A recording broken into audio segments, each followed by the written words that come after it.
Ya, hidup kaya raya apalagi masuk surga memang menjadi dambaan hampir semua orang di bumi ini. Bagaimana tidak? Karena pada realitanya untuk memenuhi kebutuhan hidup, uang ataupun harta masih menjadi hal yang selalu dicari, bahkan ada pula yang mengejarnya dari pagi hingga pagi lagi. Dan baru-baru ini Menteri Keuangan Sri Mulyani mempublikasikan informasi terkait orang terkaya di Indonesia versinya yang ternyata sosoknya sangat tak disangka-sangka oleh khalayak ramai. Siapa dia? Selengkapnya akan kita ulas bersama dalam Crazy Rich versi Menkyu. Nah, di sini kalau kita lihat apabila Forbes Indonesia pernah merilis orang terkaya di Republik ini adalah pemilik grup Jarum, yakni Duo Hartono atau Michael Hartono dan juga Robert Budi Hartono. Memang kalau kita lihat ternyata Menteri Keuangan kita Sri Mulyani memiliki perspektif yang berbeda terkait sosok yang dinilai olehnya cocok untuk disematkan predikat sebagai orang terkaya di tanah air.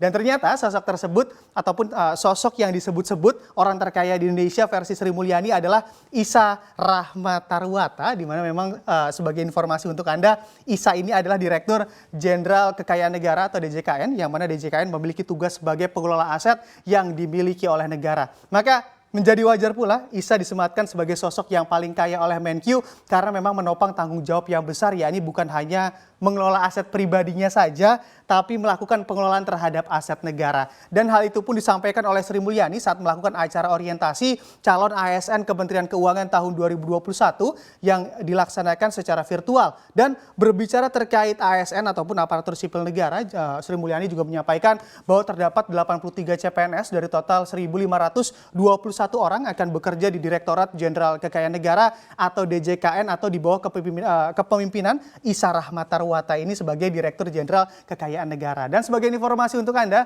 Isa Rahmatarwata ini adalah sosok yang pada sebelumnya banyak berkecimpung di industri asuransi, karirnya pun kian melejit, di mana Isa berhasil mengukir prestasi dengan lolos seleksi sebagai Dewan Komisioner Otoritas Jasa Keuangan atau OJK bersama dengan mantan Kepala Eksekutif LPS Firdaus Jailani. Nah, ini selain itu juga Isa juga berhasil mengungguli kolega-koleganya, di mana kini ia pun dipercaya memegang tampuk kepemimpinan ataupun dipercaya oleh Sri Mulyani begitu untuk ada di Direktur Jenderal Kekayaan Negara DJKN Kementerian Keuangan RI. Bahkan aset yang dikelolanya juga tak tanggung-tanggung, nilainya mencapai 10.000 triliun rupiah banyaknya. Dan bagaimanakah detailnya? Bisa kita lihat di slide selanjutnya.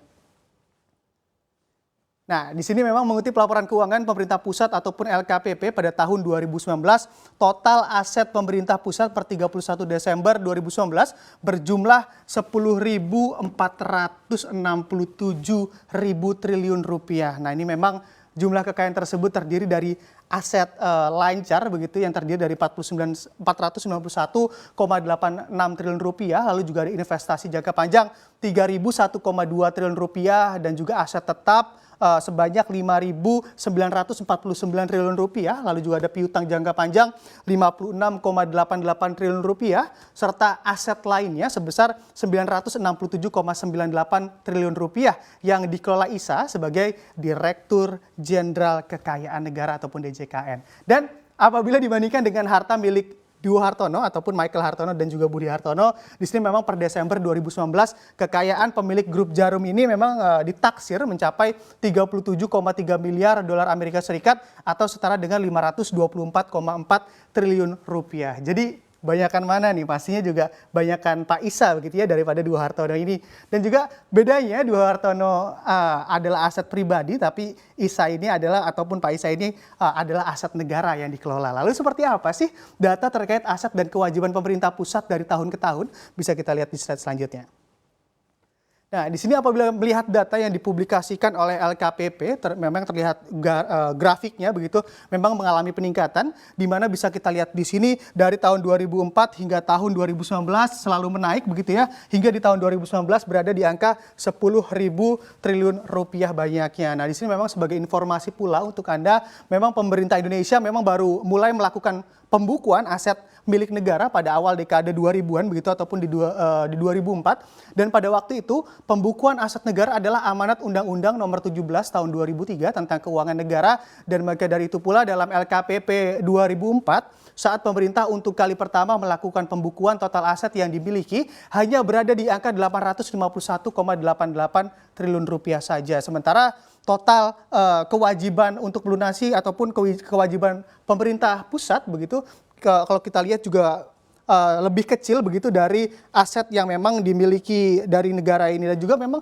kalau kita lihat pula begitu di sini juga asetnya terus menaik dari 2004, 2005, 2006 dan perbandingannya pun makin tipis begitu ya, dan bahkan kebalap antara aset yang di warna hijau ini dan juga kewajiban yang di warna kuning. Sehingga memang di tahun 2019 makin terlihat lagi, makin jelas lagi di sini yang asetnya makin banyak, namun untuk kewajibannya sendiri makin rendah. Nah, ini bisa kita lihat juga di sini memang kalau kita lihat aset-aset ini perlu dijaga begitu ya, karena aset ini juga nantinya bisa menambah ataupun nambah penerimaan dari negara melewati ataupun lewat aset negara yang dimiliki.